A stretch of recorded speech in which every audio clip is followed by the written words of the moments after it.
Belajar bersama Haya. Sejarah sebagai masa lalu dan catatan tertulis. Bukti sejarah. Muhammad Ali berpendapat bahwa sumber sejarah adalah segala sesuatu yang berwujud dan tidak berwujud, serta berguna bagi penelitian sejarah sejak zaman purba sampai sekarang.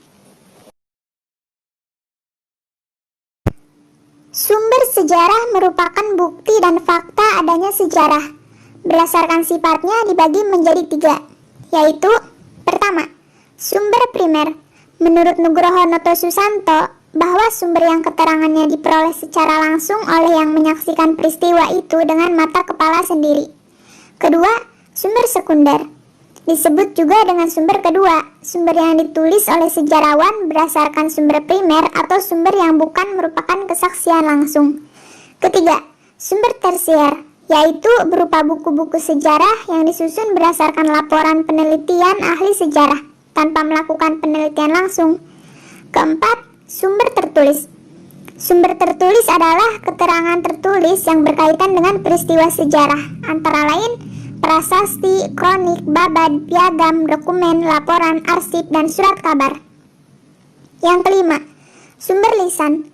Sumber lisan adalah keterangan langsung dari pelaku atau saksi dari suatu peristiwa sejarah. Sumber lisan berfungsi sebagai sumber tertulis yang belum memadai. Cara yang dilakukan untuk memperoleh sumber lisan yaitu dengan melakukan wawancara. Sebelum melakukan wawancara terlebih dahulu, kita harus memiliki persiapan yang matang. Yang keenam yaitu sumber benda, sumber rekaman.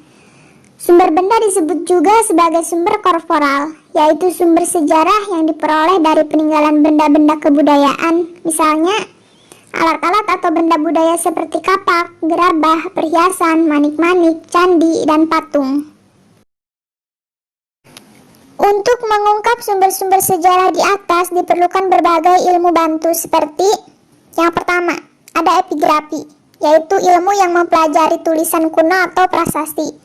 Kedua, arkeologi, ilmu yang mempelajari benda atau peninggalan kuno. Ketiga, ikonografi, ilmu yang mempelajari tentang patung. Keempat, numismatik, ilmu yang mempelajari tentang uang.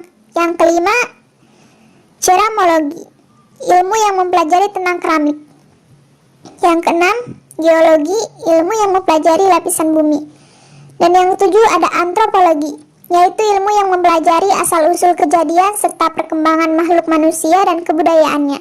Kedelapan, paleontologi, ilmu yang mempelajari sisa makhluk hidup.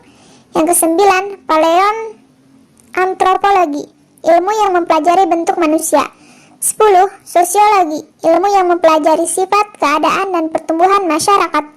Yang terakhir yaitu ada filologi, yaitu ilmu yang mempelajari tentang bahasa, kebudayaan, pranata, dan sejarah. Bukti berdasarkan fakta.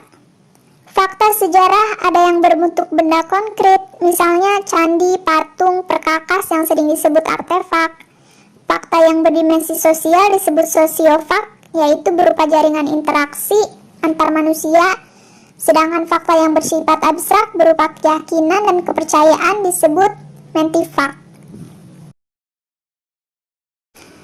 Menurut Sartono Kartodiljo, fakta dapat digolongkan menjadi 2. Pertama adalah fakta yang masih lunak atau soft fact, yakni fakta yang masih labil, fakta yang masih perlu diselidiki atau diuji kebenarannya.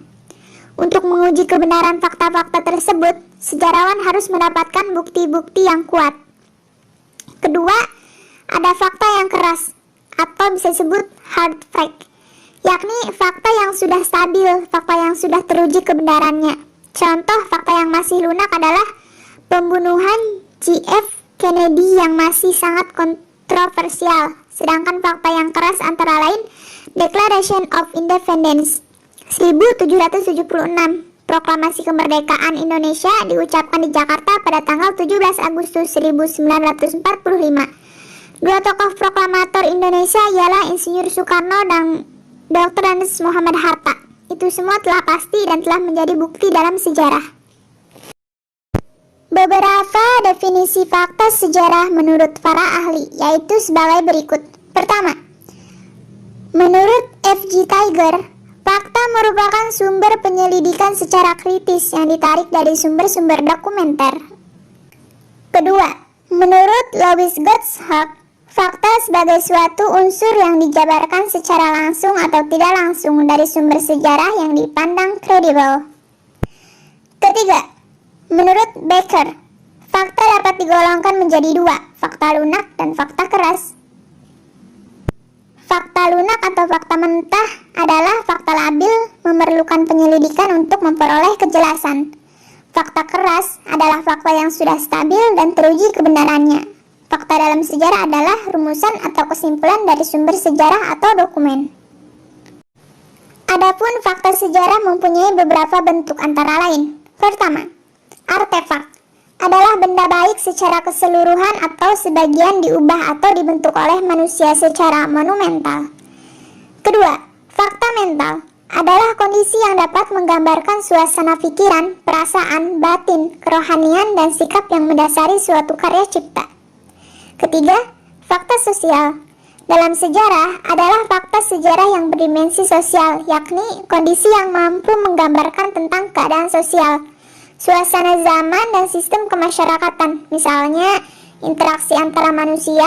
Fakta sosial sebagai bukti sosial yang memunculkan suatu peristiwa atau kejadian. Oke sahabat Haya, itulah sedikit pembahasan tentang bukti sejarah dan fakta sejarah. Semoga apa yang Haya bagikan dan sampaikan bermanfaat untuk sahabat Haya semua. Jangan lupa untuk terus dukung channel ini dengan cara subscribe, share, comment, and like. Terima kasih.